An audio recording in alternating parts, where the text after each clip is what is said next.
Bagaimana mungkin kondisi sosial kita yang begini, apa ngiyai PD kok kiai-kiai sing sana turune napa? Iya. Paham? Akhirnya kita tetap diam-diam punya format sendiri. Nah, makanya bagaimana mungkin ulul amri itu ditafsiri kalau harus seragam di luar konteks militer tentu salah besar. Malah Imam Nawawi memiliki dawuh bahwa ayat ini sebetulnya turun dalam konteks napa? Militer. Gini ku umaraus saroya. Tapi tragisnya pendapat ini tidak populer di Indonesia. Mulai tiap lurah, bupati sampai SBY, tiap kiai yang mimpin ormas itu mengklaim kalau beliau-beliau itu adalah apa? Ulil amri. Dan kita harus taat, harus tunduk. Paham ya? Itu kalau menurut pendapat di sini ya, niku awal yang dipilih ya. Artinya Imam Nawawi menceritakan 3 pendapat, tapi yang diprioritaskan di pertama. Biasanya tradisinya ulama, kalau yang dihikayakan pertama itu yang diyakini, paham ya? Dia misalnya punya 3 hikayah pendapat, ya kok yang diletakkan di pertama berarti yang paling apa? Diyakini. Itu biasanya tradisinya ulama kultural. Paham ya? Terus pendapat kedua, qala ba'duhum ta'atullah wa rasulihi wajibatun qat'an. Sudah jelas ya, kalau taat Allah Rasul pasti wajib. Sekarang kalaupun ulul amri itu adalah penguasa atau ulama atau guru atau orang tua, itu dalam keputusan Islam yang ijma. Ini perlu dicatat. Dalam keputusan ijma, Islam yang sampai napa? Ijma. Bukan dalam keputusan Islam yang masih dikhilafkan. Dan tidak banyak masalah Islam yang ijma. Perlu dicatat. Tidak banyak masalah Islam yang diijma. Misalnya sholat zuhur, paling yang diijma'i ulama itu hanya bentuknya yang 4 rakaat. Variasi sendakepe mbok. Paham nggih? Ndak kok si tangan nggo ning isole udel apa ning iga sing jare ilang mergo dicolong Adam keluwen iga dikane sinten? Awak mindol ila harus ditutupi nak sendake mbok hadis kondi iku yo pirang-pirang. Paham nggih? Oh, nek salate wong Pakistan ngeten kenceng. Wong Nabi nate dawuh nang salat sedekap yo diseneni. Maksudnya tanganan beno kaya biasane, dadi ngeten. Paham. Wong ana hadis nek cara riyen guru kula nate crita. Nak salate wong Turki apike jajasan dasinan. Kejare Nabi, kowe nak salat kudu ala ahsani hayatikum, pada baju terbaik kalian. Sarung identik mbek wong nganggur. Paham ya? Berarti kena sholat sarungan, berarti sowan pangeran dengan pakaian pengangguran. Paham ya? Mereka sarung itu gue kemulan, gue nyolong pelem, gue tabok dadu. Makanya orang Turki itu meyakini sholat yang baik itu pakai baju kehormatan. Iku sing gue sowan presiden gubernur. Dulu teng Mesir, tenggene Turki, wong sholat mesti dadinan celananan. Paham ya? Karena Nabi hanya pakai aturan umum ala ahsani napa? Hayatikum. Sehingga pernah ada ulama hadis besar di Al-Azhar itu khutbah dia dasinan tidak pakai peci. Ditanya itu tidak pakaian mainstream yang di Mesir, ulama Mesir. Dia bilang ini ahsani hayatikum, ini keadaan terbaik saya. Paham? Jadi kalau pakai ukuran itu tentu kita sholat pakai sarung identik dengan pakaian istirahat. Kemulan. Menan awong kota yang biasa celananan nganggo sarung bedak ning jeding. Bedak ning kamar napa? Mandi. Tentu itu pelecehan. Nganggo teori ini. Dan itu banyak ulama yang anti, betul banyak. Kalau sampean di Turki, di Pakistan, di daerah-daerah yang meyakini itu pakaian pengangguran, itu kriminal betul. Karena siarnya begitu, nggih, tradisi siarnya begitu. Tapi kalau di Indonesia, untuk daerah tertentu juga ada semua Indonesia. Sarung itu identik dengan pakaiannya santri. Ya sudah kita sarungan ala santri. Tapi coba kalau di Malaysia, kayak Mahathir Muhammad, dia pakai celana, sarungnya disampingkan. Dan itu ala ahsani apa? Hayatikum. Tapi di Indonesia sama tak gitu, ketoprak tapi. Nah ini contoh. Lah yang kayak begini tidak mungkin masuk kategori wajib taat karena variannya tidak ijma gitu loh maksudnya. Saya paham ya? Nggak mungkin kita taat sama guru, sama penguasa yang variannya begini. Karena tidak pada level apa? Ijma. Paham ya? Mulane kula nu tak guling-gilingan, kula ngerti kok santri kula, nak salat cepet. Ya sing wajib ku pokoke rukuk iku bikadri subhanallah terus sujud. Pokoke sing ijma-ijma tok kula niku pokoke standar-standar sing cepet. Kula ngiling-ilingan sunah Nabi mesti tok. Kula sering lambenan putih niku tok ngiling-ilingan sunah Nabi. Mergo kula cobaan gak mungkin. Daripada ora blas, wae ngiling-ilingan Nabi seneng pakaian putih, kula seneng putih, ngoten ngiling-ilingan. Kula paling ra seneng klambi batik jujur. Kula Nabi paling ra seneng klambi sing corake ruwet. Mergo Nabi nate diadhi batik iku menolak karena corake kenapa keruwetan. Jadi taubun lahu a'lamu cara Indonesia napa? Batik. Makanya itu untuk zina. Biasanya kalau dalam tradisi Islam yang untuk zina itu perempuan, apa? Perempuan. Makanya desain klambi takwa itu tidak ada yang batik karena memang kalau yang kaitan takwa itu identik dengan polos. Niki cerita sunnah loh guys. Artinya tidak ada yang saya kritik biasa apa standar. Nggak ini cerita ala asani apa? Hati. Ala asani hati. Tapi yang menjadi masalah, nggih kalau nanti diskusi mbek Kiai. Tapi masalahnya ngene lho, Hak. Kelambine wong Indonesia paling damai kehormatan ku batik. Makanya banyak kiai-kiai yang sholat Jumatan malah milih nganggo batik. Alasannya Jumatan disunatkan pakai putih, kalau ndak baju terbaik. Nah kadang batik itu menempati kasta terbaik. Tapi sebetulnya itu keruwetan. Masalahnya itu ada variannya itu, varian coraknya itu yang lahu aklam, yang variannya apa? Banyak. Di keruwetan, apa? Keruwetan. Ya tapi ora apa-apa, tiga ora apa-apa. Penting ra udah. Lah yang kayak begini itu tidak mungkin menemukan format ijma sehingga tidak mungkin kita wajib toh. Ini catat ya, tidak mungkin kita wajib toh. Sehingga tidak perlu santri Indonesia yang mondok Mekah terus mulai jubahan ya nggak perlu. Sing mondok India terus nganggo turbus gitu boten perlu. Sing di kiai kemal-kemul jubuhan, orang ganteng pesel jubuhan, wah sini wong. Nah gurumu ning Mekah jubahan pantes ganteng gagah. Aku wirang puasa keriting jubahan. Mesti pikirane wong pertama ngenyek ora ngarah darani sunah Nabi. Kanyebeng tapi mesti wong ora sida nafsirno sunah tapi nafsirno sing ora. Paham ya? Terus menyangkut varian-varian yang terus begitu. Lah termasuk yang diijmai ulama yang paling sensitif tentu masalah nikah. Itu mulai dulu sampai sekarang kita harus syukur sama pemerintahan Indonesia. Delala kersane Allah diputuskan sepihak. Sebetulnya sepihak loh, saya ulang-ulang sepihak. Format nikah di Indonesia ngikuti mazhab Syafi'i, yaitu harus ada wali atau pengganti wali. Dan dua saksi. Niku berkah betul bagi Indonesia. Delala mulai pemerintahan Belanda. Karena zaman Belanda sendiri itu urusan nikah, tolak, waris sama wakaf itu juga sudah diserahkan ulama-ulama Islam itu mulai zaman Belanda sampai sekarang. Karena nikah itu yang ila darajatil ijma itu hanya berapa? Jika ada varian-varian mazhab kayak Dawud Az-Zahiri, di Syiah sendiri ada mut'ah. Terus di Indonesia sendiri sakake ngomong sing wis ra kuat ngebet terus akhirnya nganggo khilah-khilah mut'ah. Dasar ngajine Dawud Az-Zahiri khilah-khilah dhewe. Termasuk riyen nanti ana kiai terkenal gegere ra karuan perkara mut'ah ambek janda populer. Itu memang repot. Tapi apapun repotnya itu tidak boleh divonis zina. Apapun repotnya, sampean jangan pernah menvonis itu zina. Ya kalau tidak cocok, tapi jangan pernah menvonis itu zina. Karena aturan main dalam vonis, dalam sanksi itu ngendikane Nabi idraul hududat bisyubuhat. Fa innal imama la ayyukhti afil afwi khairun min ayyukhti afil uqubah. Coba cari jalan terbaik yang paling bisa ditahmilkan, bisa dimumungkan. Karena seorang imam salah dalam mengampuni itu masih baik daripada salah dalam membuat hukuman. Salahnya pura itu cek bener. Wes salah tangkap itu ngeri, paham ya? Nak salahnya pura orang arah masalah. Kula baleni. Jadi kalau masalah-masalah sing ila darajatil ijma, tentu ulama wajib diikuti.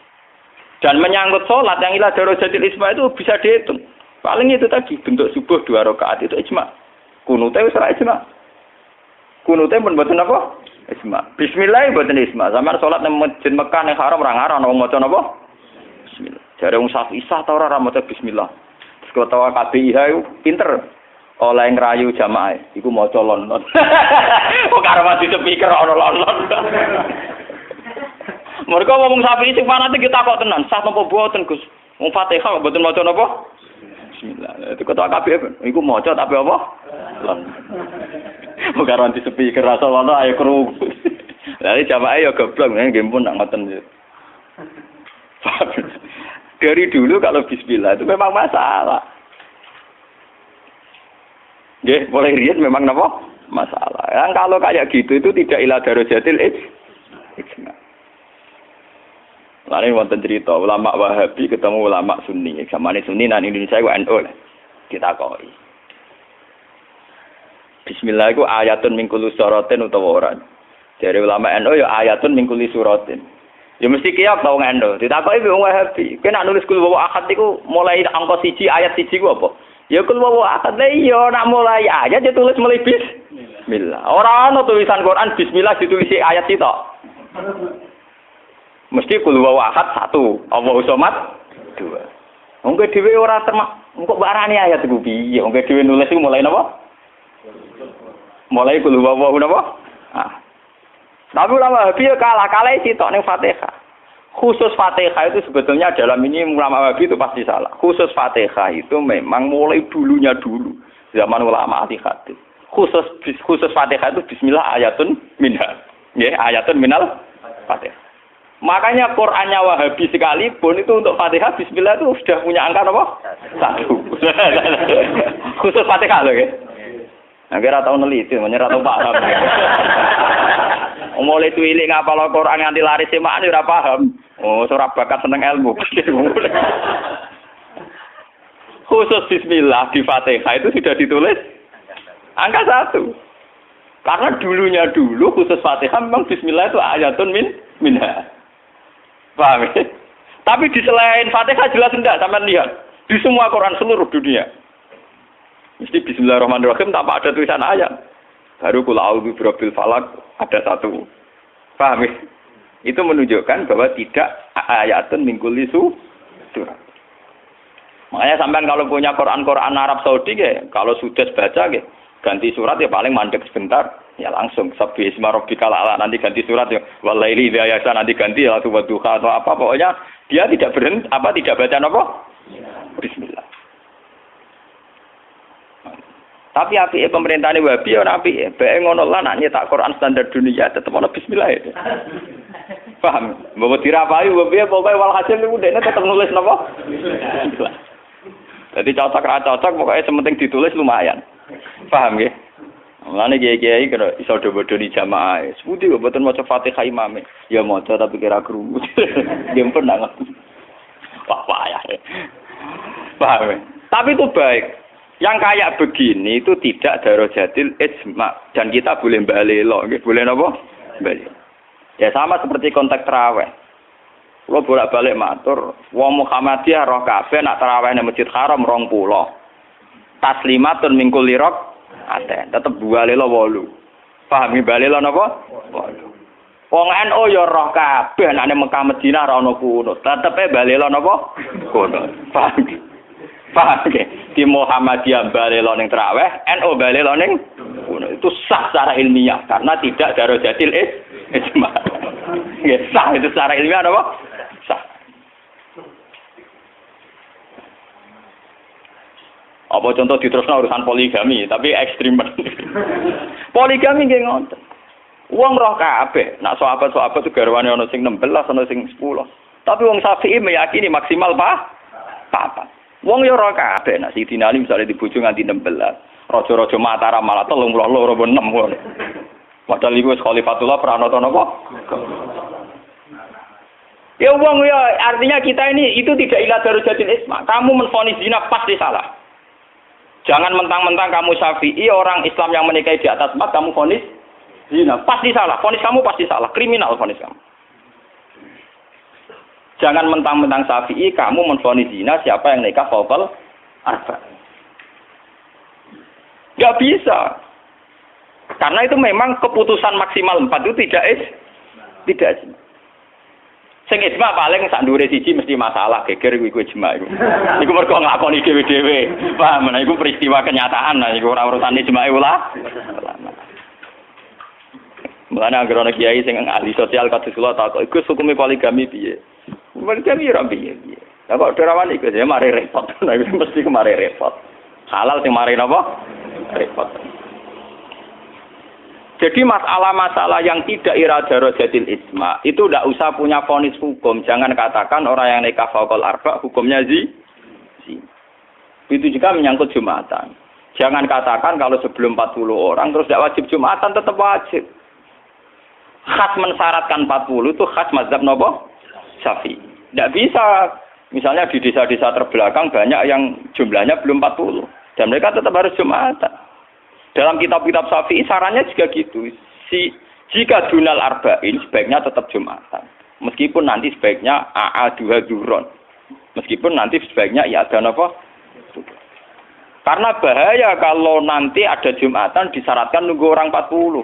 Enggak ada dalam tradisi wong latihan berjuang langsung di umat kira 40. Iku apa-apaanan. Kalau latihan berjuang di umat 40 iku sakit ya. Nabi dadi nabi selawase ana sing di umat loro telu. Trimo wong sapi di umat minimal piro? 40. Ora ngarah. Paham ya? Iki kula baleni malih. Kalau pendapat ulama itu ila darajatid ijma baru wajib ditundui. Padahal masalah yang ijma itu bisa dihitung dengan jari. Misalnya sholat 5 itu paling bentuk rakaatnya yang ijma. Bentuk Fatihahnya ya misalnya Hanafi tidak harus Fatihah. Pokoknya mata ya saro minal Qur'an. Macam-macam gitu. Nggih, mata ya saro napa? Minal. Kalau Syafi'i bentuknya harus Fatihah. Tidak harus surat.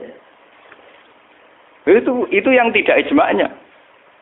Begitu juga menyangkut i'tidal baca apa, rukuk baca apa, sujud baca apa juga tidak pernah ijma'.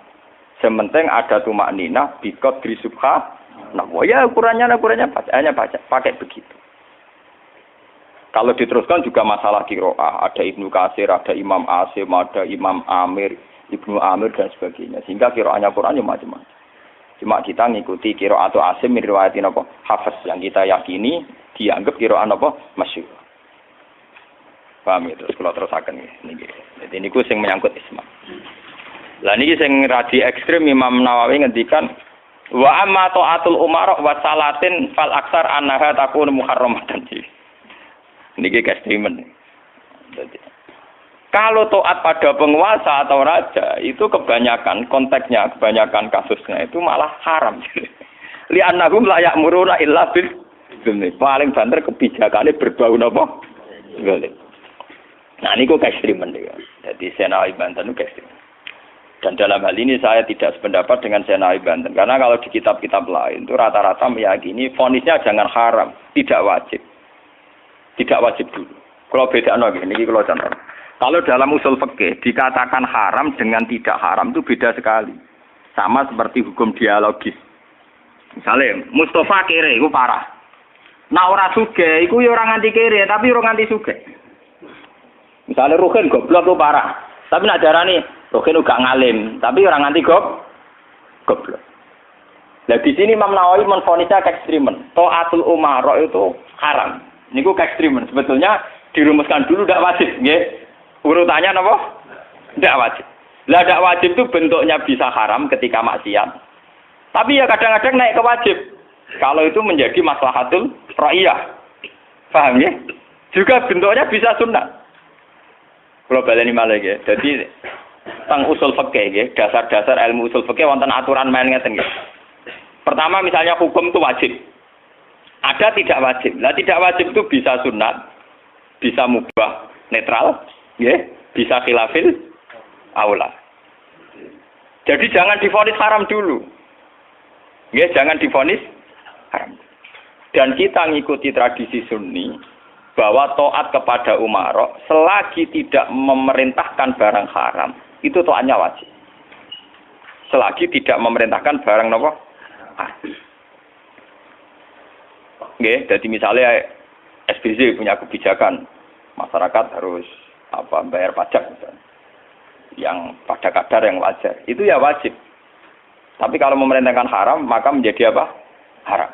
Artinya apa? Hukum taat kepada umara itu tidak ada hukumnya. Yang penting tidak wajib dulu. Nanti melihat kalau konteksnya maslahat menjadi wajib. Kalau tidak maslahat tapi tidak haram, ya nanti ada urutannya. Kalau agak baik, ya mungkin sunat. Baiknya sedikit, ya agak sunat. Kalau setengah makruh, ya khilaful aula sesuai urutan-urutan di fikih. Karena itu banyak itu ketentuan-ketentuan di fikih. Lah yang menjadi masalah ini sama dengan tenan. Bagaimana kalau sesuatu itu taruhannya dengan stabilitas? Niki rungokno tenan. Entah itu stabilitas politik, entah stabilitas ekonomi. Kayak kasus Bank Senturi itu kaitannya jenenge apa? Stabilitas. Niku paling ngeri dalam semua tradisi kekhulafaan dulu. Misalnya Yazid itu jelas-jelas gendut.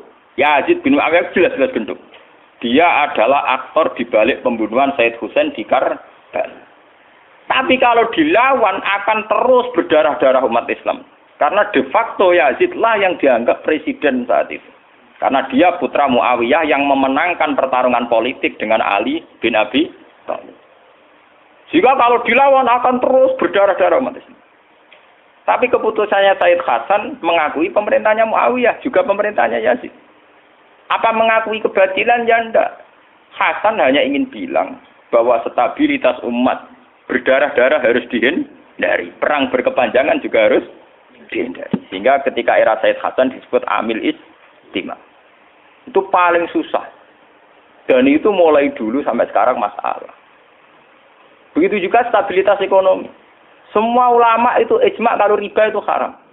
Lah riba itu apa? Mengambil kadar lebih dari uang pokok.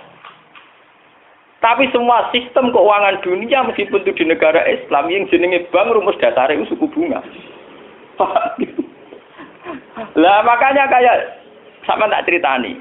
Hukum bank mulai NU lahir 26 sampai NU wis tuwek saiki 2000 pinten? 2010. Tiap muktamar mesti ana sing takok. Yo tetep dijawab khilaf. Senengane muni telu mulai dhisik yo telu. Suwe tambah papat. Boleh. Biasanya mainstream pertama riba mesti haram. Wis suwe nak riba mesti apa? Haram. Tapi nak takok, lah bank itu termasuk riba apa ndak? Orang mesti haram. Pokoke munine riba itu haram. Kalau ceritanya ya. Karena kiai-kiai yang meyakini riba haram itu betul. Kalau riba haram itu betul. Tapi kalau yang meyakini bank itu riba itu tidak mesti benar. Bank loh. Ya. Karena begini. Dulu ekstrim-ekstrim kiai tenggene Indonesia termasuk Kiai Rehan Kudus. Termasuk guru-guru saya ekstrim. Ini kemauan sempat fatwa khusus bank negara itu boleh. Masih bilang gitu. Lihat di keputusan-keputusan gitu. Yang masih punya ruang boleh bank apa? Bank negara. Alasannya dalam sistem moneter modern tidak bisa menghindari yang namanya bank. Meskipun rumus bank tentu suku bunga atau melibatkan bunga. Tapi yang boleh itu kadarnya kayak apa? Tentu ad-daruratu muqaddaratun biqadriha. Ada aturan sesuatu yang nggak bisa dihindari. Misalnya kasus deflasi atau mengalami pengurangan nilai tukar. Misalnya begini. Tidak mungkin kan orang yang punya uang tahun 82 juta. Yang saat itu adol sapi gede. Orang nabung di bank 2 juta tahun 80. Tentu 2 juta itu jual sapi besar. Regane rong. Kan nggak mungkin 2010 sing sapi disepakati rega 8 juta. Tetap dibayar rong. Paham ya? Masa yang kayak itu termasuk riba? Toh nggak keluar dari Rasul Mal. Rasul Mal dulu 2 juta kan aslinya sapi itu. Bagaimana mungkin kamu katakan itu keluar Rasul Mal? Rasul Mal sapi regane 2 juta tahun 80. Saiki sapi tahun 2010 mesti regane misalnya 10.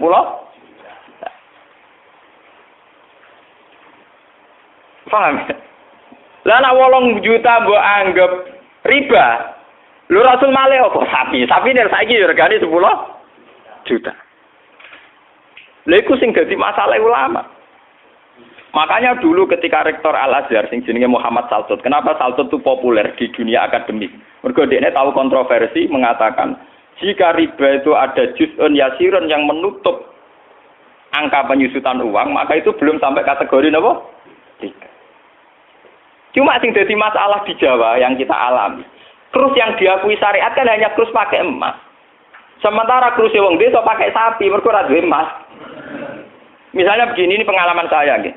Kula nu sering nangani konflik tangga-tangga masalah ngoten. Misale adike mantu, cara kuno rak diutangi kakake. Mbah Gus pokoke riyen kula utangi pedhet. Pas niku payu 400.000. Tahun 80. Saiki tukarane wis ra rukun tahun 2010 ya ini wis aku. Mbah Gus pokoke riyen kula utangi sapi pedhet. Lah iya dhisik mau 400.000 saiki tak atur 400.000 dari sing utang oleh dolim. 400.000 saiki tok pitik telu.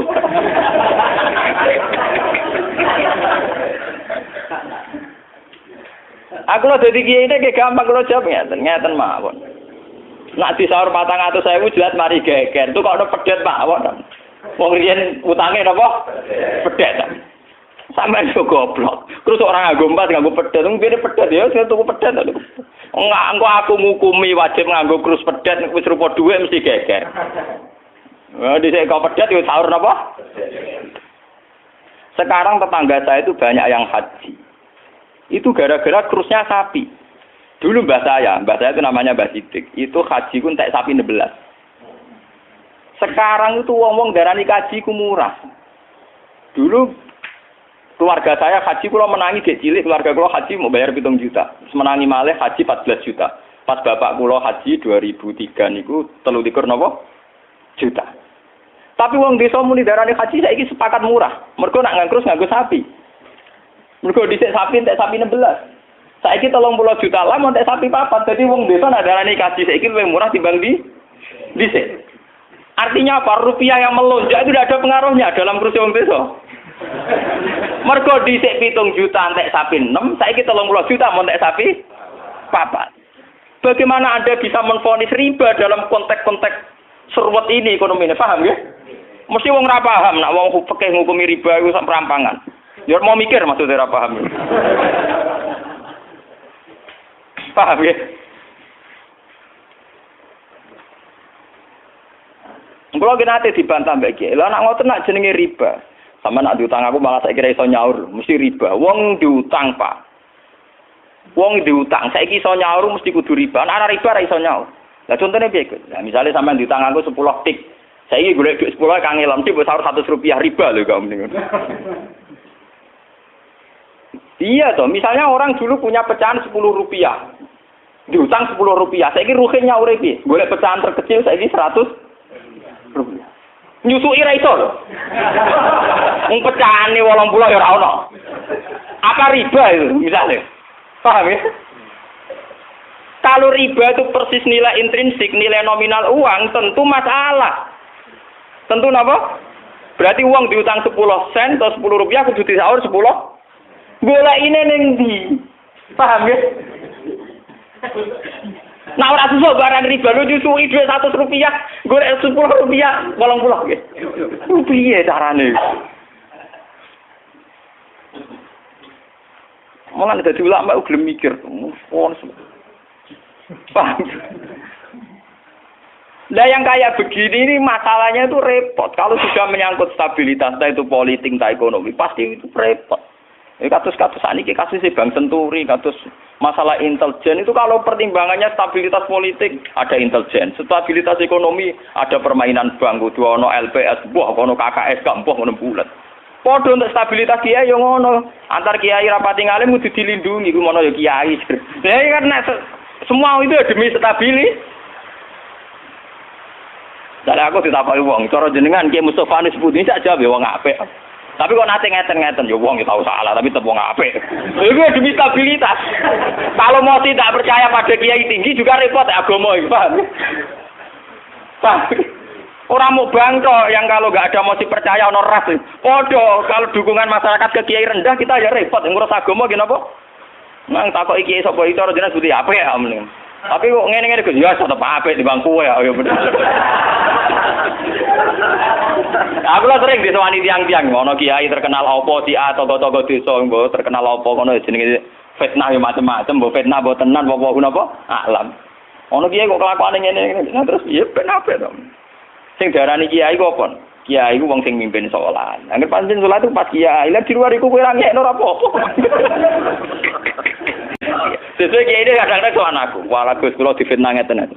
Ku yo goblok. Kiai kok di luar urusan salat. Penting ku anggere salat ke rukuk makmum rukuk kabeh. Pas ke sujud kabeh ku jenenge kowe pas nyai. Paham nggih? Di luar iku 50-50. Wong aku sing ngalim perasaanku ngono kok kowe kok repot. Aku ora wis kiai ngalim, perasaanku dadi kiai pendak mulang ngene. Ora mulang wis rapati napa? Iya. Lho hak kontak kok tangga-tangga wong nganti sakniki biasa teng pasar lungguh teng parkiran iki lungguh teng isor iki biasa. Iki tiang-tiang lunggone sepeda motor dhuwur kadang nggih wonten sing ngamuk. Wis ana Gus Ba, aku bilang, aku nyayu pendak mulang. Kenapa ngene iki ora pas sing apa? Cuma tetep wong saleh, men tak omong ya. Aku tetep wong saleh. Lalu kula ulama paling ora tau tersinggung. Mboten ate kula tersinggung, sale rukun tak kontan mboten tersinggung. Dia biasa mah. Ya ranura itu artinya jadi akal. Jadi pertimbangan. Ya apik jadi akal lah. Kudune seneng mbek santri jadi duwe akal. Kadang kita ini berlebihan, ngongkon wong liya juga taat di luar konteks urusan agama. Kadang kita nyuruh orang itu kan hadzun nafsi. Misalnya aku jadi kiai di rumah mewah, tentu kepengen ono pot sing indah, ono bunga sing indah. Ngongkon santri wajib nurut. Itu kan aku nafsu. Saat aku kepengen di bunga yang indah, di taman indah aku kan nafsu. Kenapa instruksinya pakai lembaga kekiainan? Paham ya? Oh, itu kan kriminal, apa? Paham ya? Kecuali misalnya Ruhin ngaji ngantuk, anggap kriminal bener dalam konteks agama kok itu kriminal. Paham ya? Tapi nak Ruhin tak konoto tamanku dia ngantuk itu sah, karena saya sendiri ketika kepengen taman itu ana hadzun nafsi. Itu harus dibedakan. Lane kanca tanggaku sing kiai lah ya kowe kiai sakjane bedak salat ae. Iki kowe pas kiai. Tapi kayak nak rukuk jek danut rukuk gitu sih, apik. Tangga-tanggane wong salat itu kabeh prai gara-gara kecewa apa? Ya tak omongi masyarakat ya tak omong. Nak ben prai yo prai wae. Dari awal salat itu ku sunat. Ora usah maksa salat itu tebe gremeng dari awal salat itu apa? Kena ora percaya tak baturi ra salat itu. Ngaku nganti saya biasa ra salat itu. Gua biasa lho nganti sani ra salat iki toko-toko biasa. Ini biasa mawon dulu. Ya tapi kan jadi keramat ge wong wis barang aja. Ya biasa mawon gitu. Artinya bukan apa-apa ya. Mbok ya agama itu ndak usah segere. Pon sunat ben tetep napa? Sunat. Terus kok ada Jawa ora tau salat subuh nek salat. Wong bakar nek keragat. Ora tau subuh tak melok wae. Penak. Subuh wajib ora tau pas it napa? Paham. Maka dan itu yang dipakai ulama-ulama dulu kayak Khulafaur Rasyidin pakai itu. Kalau perintahnya itu pribadi, mereka dari awal tidak mewajibkan. Sehingga mereka tidak punya masalah yang serius. Kalau baru atas nama agama benar-benar wajib toh. Sekarang itu kan rancu. Nak ngono arwe. Nak ngono santri kriminal kabeh. Misalnya wong lunga, misalnya kiai lunga kudu mobil sumban, kudu wis rosi kudu. Itu kan bagaimanapun ada hadzun nafsi. Ya kita ngongkon santri ya ngongkon, ben cung mobil ubah resi. Tapi kita tahu kalau itu pada unsur hadzun nafsi. Nak rodok ngantuk sithik-sithik mbek anggap yo keben. Paham nggih? Kecuali kita ngongkon salat, mbek anggap kita marahi yang sowan pangeran jangan. Harus kita bedakan mana perintah kita yang masih berbau nafsu, yang mana benar-benar orisinil faktor agama. Faktor apa? Agama. Dan itu yang dipraktikkan Rasulullah. In udhiya ya'fu wa la yu'aqib wa in khusima yasmut wa la yujah. Nabi kalau disakiti secara pribadi mudah dia memaafkan. Beliau mudah memaafkan. Tapi wa idza du'a haqqullah, kalau haqqullah yang sudah diterlantarkan itu beliau baru tersinggung. Nah, sekarang kan sudah campur aduk. Hadzun nafsi juga lembaga-lembaga napa? Maka tak kandhani kudu nurut. Partaiku. Ya PKB atau P3. Kulo PDIP mbah. Jangan dia kok PDIP, Gus. Kulo pene tok perjuangan. Lalu mulai dia kata kok partai apa Gus? Kulo PDIP tapi pene tok. Napa Gus ya perjuangan. Jadi wong urip kudu napa? Perjuangan. Nek meleset PDIP golongan karya. Kau wong alim kudu sering berkarya. Mohon kula terusaken nggih. Ya niki sing termasuk antike dawuh Senawi Banten. Wa idon anna a'malal umara wa sa'atin mauqufatun ala fatawal ulama. Gini sing sederenge ayat. Harusnya kebijakan-kebijakan penguasa atau raja itu mau kufatun ala fatawal ulama atau ala fatawid ulama, fatwa-fatwi.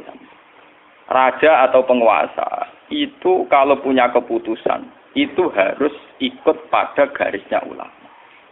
Ya kalau bolak-balik matur. Sekarang yang merupakan garis ulama dalam konteks bernegara itu apa? Ini kalau ngomongno sensitif ya. Yang kaitannya ulama dengan negara dalam konteks negara yang kayak Bhinneka Tunggal Ika itu apa? Ini pancen repot. Misalnya begini,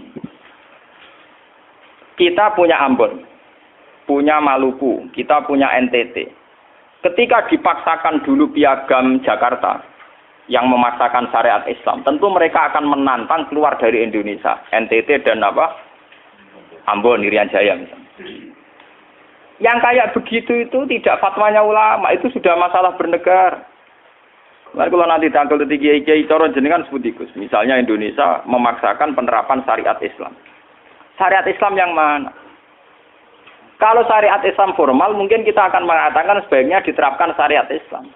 Tapi termasuk syariat Islam adalah menjaga peluang dakwah, ini catat. Dan saya siap ketemu Allah dengan pendapat ini. Bukan berarti saya terus pluralisme atau pakai teori-teori modern, enggak. Saya pakai teori ulama. Saya tidak pakai teori modern. Catat ini, saya tidak pakai teori modern, pakai teorinya ulama. Termasuk syariat adalah menjaga peluang dakwah. Bayangkan kalau dipaksakan syariat Islam, kemudian NTT keluar dari Indonesia, Ambon. Kemungkinan kita dakwah di Ambon malah tidak ada. Juga kemungkinan Islamisasi di NTT malah tidak ada, karena sudah keluar dari Indonesia. Paham ya? Mulai dulu wali songo ambek maling ya apik. Ambek tukang zina ya apik. Ambek tukang dadu ya apik. Itu bukan berarti mereka tidak bisa bedakan hak dan batil. Dengan diapii masih ada peluang komunikasi. Dan dengan ada peluang komunikasi, ada peluang dakwah, ada peluang pembenahan. Sama dengan utuhnya NKRI NTT bagian dari Indonesia, iso Kiai Rapayu kok rugen buak rono NTT. Ben dadi ya. Lho kanca kula ning pondok dhisik ra kanggo ini Irian Jaya kiai provinsi lah. Wingi sowan kula ngajak pangdam kelas. Ya Allah Gus kula munggo ning sarang kiai RT ora payu ning kono kiai provinsi. Lho wingi sowan kula niku sowan numpak sahabat bareng sinten? Pangdam. Sakniki mun gawe yayasan nggih sekolah tinggi kelas. Jadi rektor saya gitu. Waduh buta huruf ora roh. Wong sak urip-uripe ngaji mek kula roh tenan bodorane roh tenan. Saya bakatane mbek napa? Pangdam. Mergo ketika ada kerusuhan di sana, mesti tokoh agama diundang Pangdam. Dan ini termasuk mewakili tokoh lah provinsi levelnya napa?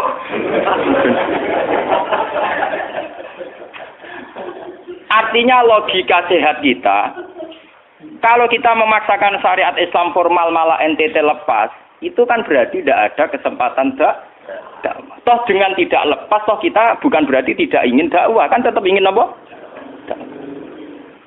Mane bojo ngecewakno lae aja pegat. Nek ra mbok pegat ana kesempatan dandani, nek kena wong ra iso.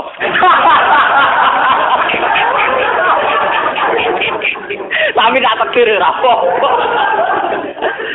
Ya sama. Semua sejarah Wali Songo itu sama orang nakal kan ndak apa-apa. Sampeyan delok biografi Ki Khudori Tegalrejo, dhisik terkenal yo kancanan bajingan. Bajingane tunduk mergo sungkan ramae.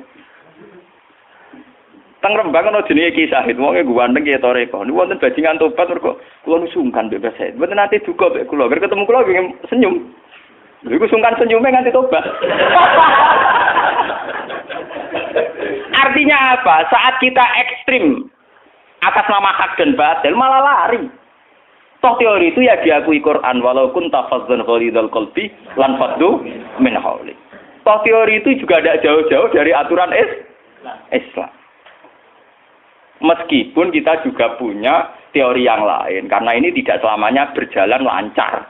Kadang gue kancanan nakal ya belok akal tenan. Kancanan nonde ya katut tenan. Selingkuh tenan.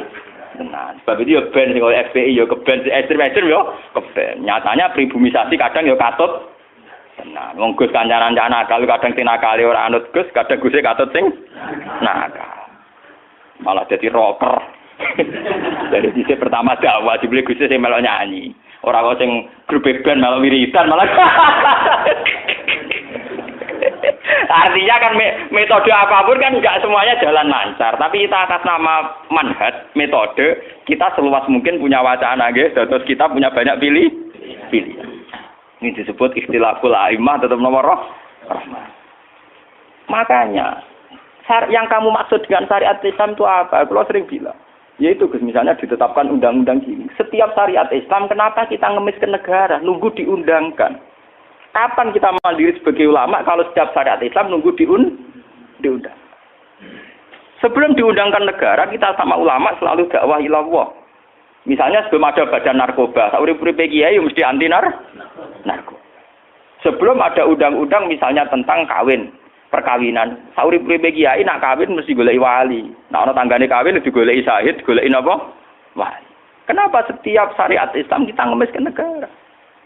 Dulu ketika bubaran Ahmadiyah juga kita ngemis ke negara. Tanpa itu pun kita sebagai ulama tetap anti napa? Ahmadiyah. Lah nek saiki misale tokoh Ahmadiyah kalau menarik di bangku kowe, lah saiki kowe lomonti mbek kiai kono. Kowe kali-kali nyalahno awake dhewe barang. Mun nang kalah lomo ngono ae. Bagaimana mungkin kita dakwah nek kiai sunine medhit, kiai non sunni loh. Ketika wong lari ning aliran dari aliran apa ses? Engko kan nang dihisab pangeran iku mlayu perkara kowe medhit ora perkara apa-apa, ora lara. Paham nggih? Ini masalah. Makanya kalau baleni malih ya. Syariat Islam itu komplit, termasuk aturan hak dan batil, tapi juga aturan dakwah. Makanya kalau terima kasih ya, sama ulama-ulama sekarang itu sekarang ada rumus, ada fiqhul ahkam, fikih yang menentukan hukum ini haram, ini halal, ini mubah, ini khilafil aula. Tapi juga ada fiqhud dakwah, di mana dalam sebuah proses diperlukan satu toleransi. Jenis apa fiqhud dakwah. Dan itu penting kita kaji. Karena dalam sejarah Makkiyah juga begitu. Dalam sejarah Makkiyah. Ketika periode Mekah, zina itu tidak pernah halal. Kamu catat, zina itu tidak pernah halal. Maling juga tidak pernah halal.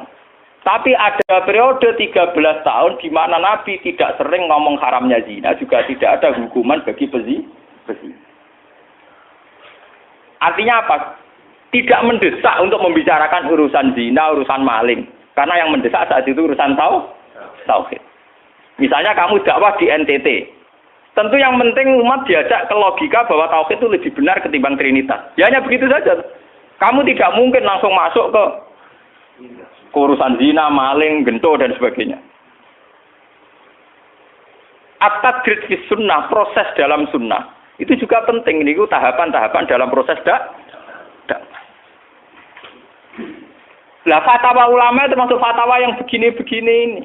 Makanya dalam semua sejarah wali ini catat, mesti ana ulama formal, ana ulama sing ora formal. Dhisik ana ulama sing pro syariat kayak Sunan Kudus. Woi selawase ra cocok bisa nang Kalijogo.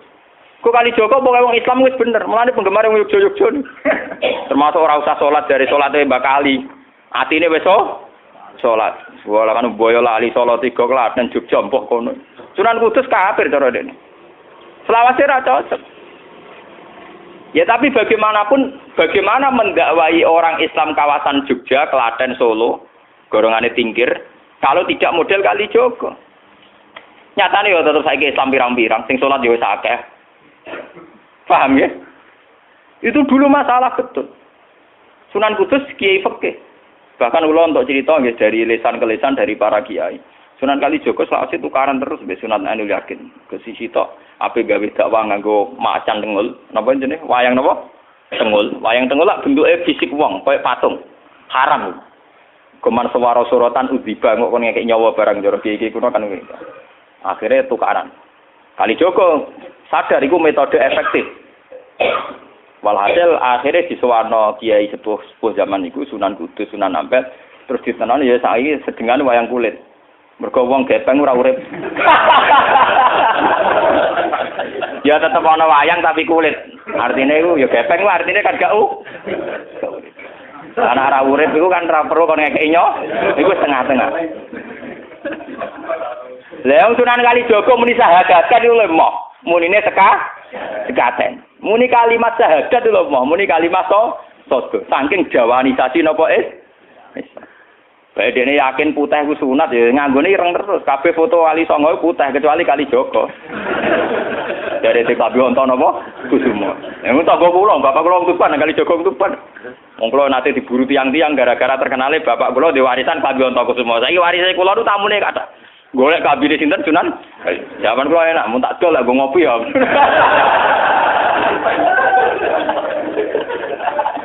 Mau Gus barang apik tiba didol go ngopi. Sing duwe aku terserah kula kan. Oh ngenyawang tenan wong alim jus bakat ono Kusumo. Payah tenan. Mulai dulu Abu Yazid Al-Bustami juga begitu. Mesti ada ulama yang di kampung-kampung. Sama tak ceritani ya, biar ulama syariat tidak terlalu ekstrim. Zaman Sayyidina Umar jadi khalifah. Khalifah resmi yang ditunjuk para sahabat. Dan saat itu belum banyak konflik. Yes, belum banyak apa. Itu Sayyidina Umar mendapat amanah dari Rasulullah sallallahu alaihi wasallam. Umar, saya punya umat. Dia adalah orang terbaik di zamannya. Saya punya umat, dia adalah orang terbaik di zamannya. Namanya Uwais Al-Qarni. Kalau kamu ketemu dia, salamku untuknya. Dan kamu harus minta doa supaya husnul khotimah. Terus dari Umar, fakih fabi. Kula ngertosi sepundi. Dekne udah penyakit baros. Fa'adhabahu wa ila maudi ad-dirham. Walhasil ning gone katifil aisar ada bekas penyakit baros tinggal sak napa? Sak koin nggih, cara sakniki napa? Sak koin. Ini kula cerita. Dia punya ibu sendiri hidup di kampung Angon Wedhus.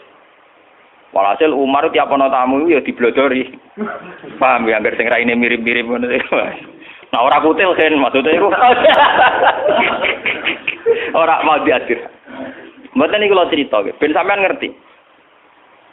Walhasil akhirnya suatu saat itu rombongan Uwais Al-Qarni dari Qurun Al-Qarni. Niku sowan Sayyidina Umar.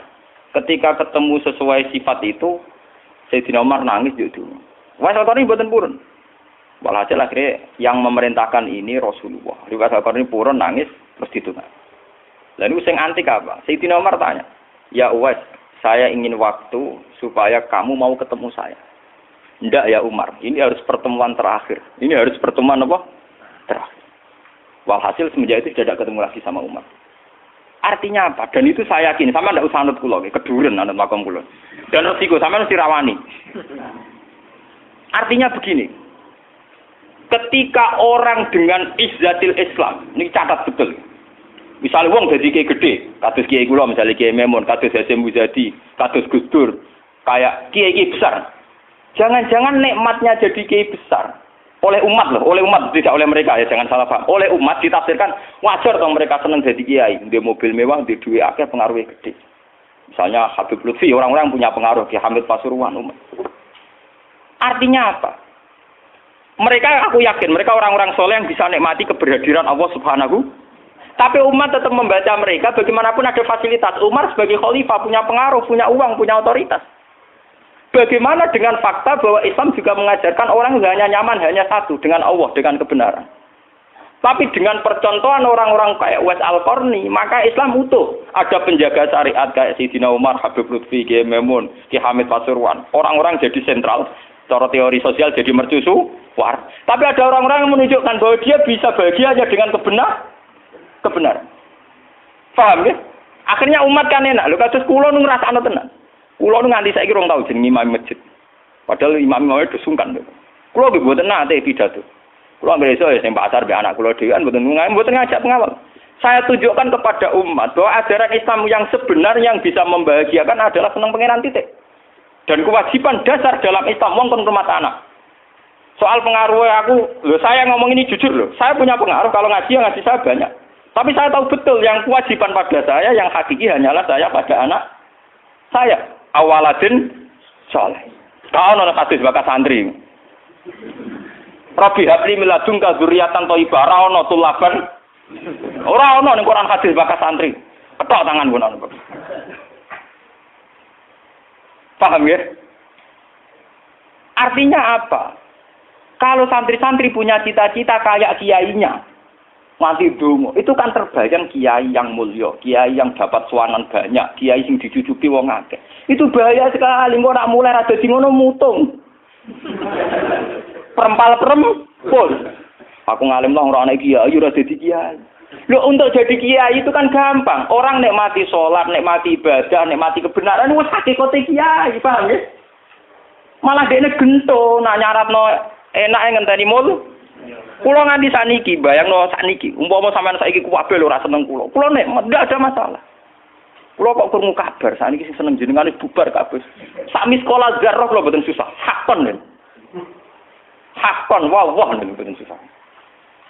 Karena saya harus melatih diri bahwa kebenaran Islam, wes alkohol ini mau tukang angon wedhus ke rumah ibu.